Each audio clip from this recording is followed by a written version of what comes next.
Hello, everyone. Welcome back to Reflections with Auntie Debbie. I'm your host, Debbie Eckert. And before we start today, I just want to give a shout out to the Virtues Project. 2021 is their 30th anniversary year. And if you're not familiar with the Virtues Project, I hope you will become so. This was a really groundbreaking initiative, and it was an approach to the education of virtue, especially towards children, that was really remarkable. Since then, other organizations have sprung up, but the Virtues Project was really special. I hope you'll check them out. Happy anniversary. Today's virtue is the virtue of honor, one of the biggies.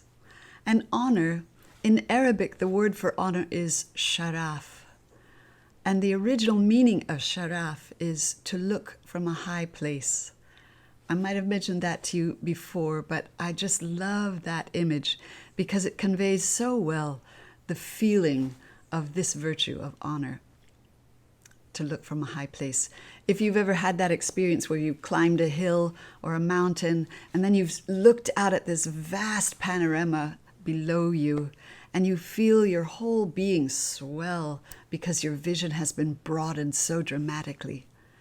That's the same thing with this virtue. Only what we're broadening is our inner vision. Our inner vision. So when we are practicing the virtue of honor, we are broadening our perspective and our vision. Petty things will melt away when we do that. We are deeply respecting what is true. We're living with virtue and with principle. We are trustworthy. We keep our promises. We're using whatever talents and gifts we've been given in a meaningful way that will benefit the world and each other. We lose our honor when we make bad choices. And we frequently make bad choices. So we lose our honor then, but we can restore it by taking responsibility for our actions and making amends. When we're practicing honor, we are doing the right thing no matter what the consequences are, whether it's uncomfortable or maybe even possibly dangerous. We are doing it not for fame or recognition. We're doing it because it's the right thing to do. When we strive to develop our honor, we also end up developing our self-respect, and that in turn protects us from harmful influences and influencers. So it's so important, this virtue, as you can see. One way that we develop our virtue is by observing ourselves and observing our reactions to adversity. When that happens and you reflect on it, you may see other virtues that you need to develop. And when you actively strive to work on those, it is yet another facet of being honorable. Another one of the really wonderful educational programs for virtue is an organization called Virtues First Foundation. And they give a few suggestions for how we practice this virtue. And the first is speaking the truth no matter what. The second is practicing empathy, because we also respect other people and we honor them as they are on their journey to develop virtue. So practicing empathy and feeling for others is really important. When you give wholeheartedly, not out of the desire to be recognized in any way, but because it's the right thing to do.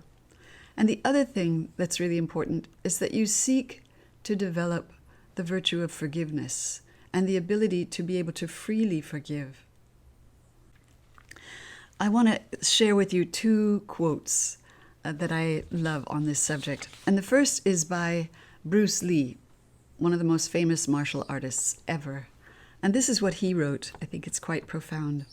He said, and I quote, "Humility forms the basis of honor, just as the low ground forms the foundation of a high elevation."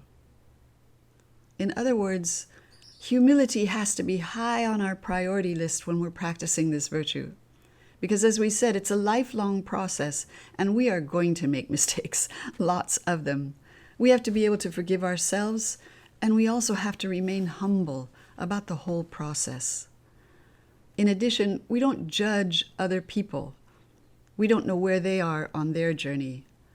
Instead, we offer the support and encouragement and that empathy because all of us are works in progress. And the final quote is one of my absolute favorites from Abdu'l-Baha. And this is what he wrote, quote, "The honor and distinction of the individual consist in this, that he, among all the world's multitudes, should become a source of social good. Is any larger bounty conceivable than this, that an individual, looking within himself, should find that by the confirming grace of God, he has become the cause of peace and well-being, of happiness and advantage to his fellow men? No, by the one true God there is no greater bliss, no more complete delight." I think that really summarizes the whole purpose for honor. What do you find about the virtue of honor that moves you? I hope you'll feel free to share your comments in the comment section below. Thank you for joining me in our Virtues in 5 minutes or less, or a little more. And if you liked this program, please feel free to hit the like button and the subscribe button.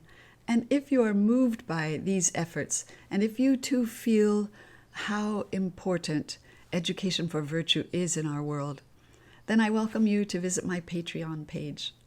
And if you like, you could help support this effort. Thanks again for being with me. Stay well.